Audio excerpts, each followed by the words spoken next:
Dernier match de prépa, les gars, avant le match contre Panathinaikos. Est-ce que le score, on s'en fout complètement? Vas-y Thibaut, je t'en prie. J'étais à l'antenne juste avant. C'est vrai. Qu'est-ce que tu as Vous pensé êtes du chaud match? en plus, donc moi j'arrive, je suis un peu à On froid. compte sur toi, relance-nous. Ouais, je viens vous relancer. Ouais, non, des choses positives, oui, il y en a. Un modèle de jeu qui s'installe. On a vu assez clairement à quoi va ressembler l'OM cette saison, je crois. Alors on a dit en long, en large et en travers l'histoire du 4-4-2. Donc ça, c'était quand même un point positif. C'est quand même un peu mieux que ce qu'on a vu sur le match de préparation suivant. J'arrive jamais à retenir le nom. C'est Volvic. Volvic. Ouais, c'est comme Volvic, mais en néerlandais. Voilà. Donc là, on a vu des choses qui se précisaient. Moi, j'ai particulièrement aimé la rentrée de Valentin Rongier. Je trouve qu'encore une fois, il va aller chercher sa place de titulaire. Il Avec va les sortir dents, vert et tout, alors c'est avec bien. les dents, oui, parce que je crois Parce qu'on a du mal à imaginer qu'Kondogbia soit pas le Mais titulaire. justement, parce que je pense qu'il est plus complémentaire avec Kondogbia, il est dans un autre registre et il peut apporter quelque chose offensivement. C'est un joueur qui est capable de casser des lignes. Je pense que Vertou fait un peu doublon avec Kondogbia, à mon avis. Voilà. Pour le reste, c'est une satisfaction, en même temps une inquiétude. Donc on a vu des choses. Est-ce que l'OM est capable de faire plus que ça? C'est le dernier match de préparation, mais est-ce que c'est le dernier match de préparation ou le premier match de la saison? Parce que là, ce soir, c'était pas vraiment une ambiance de match de préparation. Oui, c'est sûr. Après, Oui, tu c'était une parlais sacrée ambiance. du Rappelons quand schéma même qu'il y avait tactique. 60 000 L'entrée de personnes. Vitinha, bon, pas terrible. Paul Lopez, Bon, il a fait quelques on est un trucs. peu inquiet. Ouais. Bon.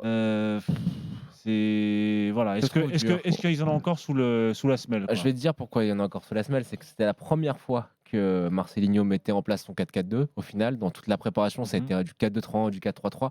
Je pense qu'il Il a joué attendait beaucoup particulièrement. en phase défensive, il l'a beaucoup fait le 4-4-2. C'est juste que sur les mises en place de départ, il y a eu un peu de double pivot sur les matchs Mais précédents. Mais bon, le 4-4-2, en phase d'attaque, 4-2-3, ça reste un 4-4-2. en phase d'attaque, d'avoir vraiment ce joueur-là qui est arrivé, Iliman Oui. Ndiaye, être quasiment à côté d'Aubameyang dans la surface, Là-dessus, je suis avec d'accord. deux ailiers qui restaient parfaitement excentrés, même si sur certaines phases, Azdin Ounahi se recentrait.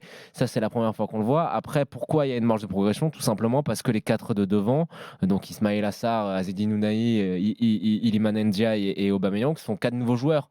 On va dire qu'Azzedine Ounahi est nouveau joueur parce qu'il a signé l'hiver dernier, mais au final, il a eu très peu de matchs. Donc je pense qu'il y a encore des automatismes à trouver. On l'a senti sur certaines phases où Ndiaye cherchait ses partenaires et où ses partenaires ne comprenaient pas forcément quel était le schéma qu'il cherchait. Je pense que c'est lui qui va avoir la baguette du jeu offensif marseillais. Moi, j'ai adoré ce que j'ai vu de lui. Je ne m'attendais pas à moins. En termes d'intensité, en termes d'engagement, en termes de justesse technique, pour moi, ça a tout d'être un excellent joueur. Et puis après, j'ai aimé aussi au milieu de terrain la rentrée de Rongier. Je pense qu'on a tous vu que... On disait dans le match, tu lui fermes la porte, il rentre par la fenêtre. Et puis Kondogbia qui est tout de suite déjà le patron. Kondogbia, meilleur joueur marseillais ce soir. Oui, Kondogbia et Ndiaye, pour moi, c'est les deux meilleurs joueurs. Parce que vous en avez beaucoup parlé, je voulais pas... Après, honnêtement, en termes de contenu, ce match-là, si on enlève le score, en termes de contenu, il y a quand même des choses à ressortir de très positives en première mi-temps. Ce qui m'inquiète un petit peu, c'est le fait de rester muet offensivement, parce qu'au final, tu marques certes par Régis François Mugue, mais sur une action un petit peu de fin de match où il y a eu beaucoup de changements, où c'est un peu la folie. de raccro, quoi. Donc, tu prends des buts parce que tu n'as pas de gardien, quoi. Oui, et puis sur des actions un peu litigieuses, quoi. Mugue qui avait été élu joueur du mois de mai. Bravo. De Muguet, bien sûr. Voilà. Bravo. La reine du Muguet même.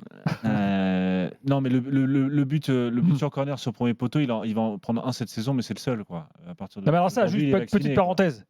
Je pense que Marseille va dire écoute, mon coco, t'es gentil, tu vas mettre maintenant des mecs au poteau. Le problème, c'est qu'il joue la zone. Non, mais les gardiens qui ne mettent personne ni au premier ni au deuxième poteau. Leverkusen ne le faisait pas non plus. J'ai regardé parce que vous en avez parlé en direct. J'ai regardé, Leverkusen ne le faisait pas non plus. Mais c'est rare.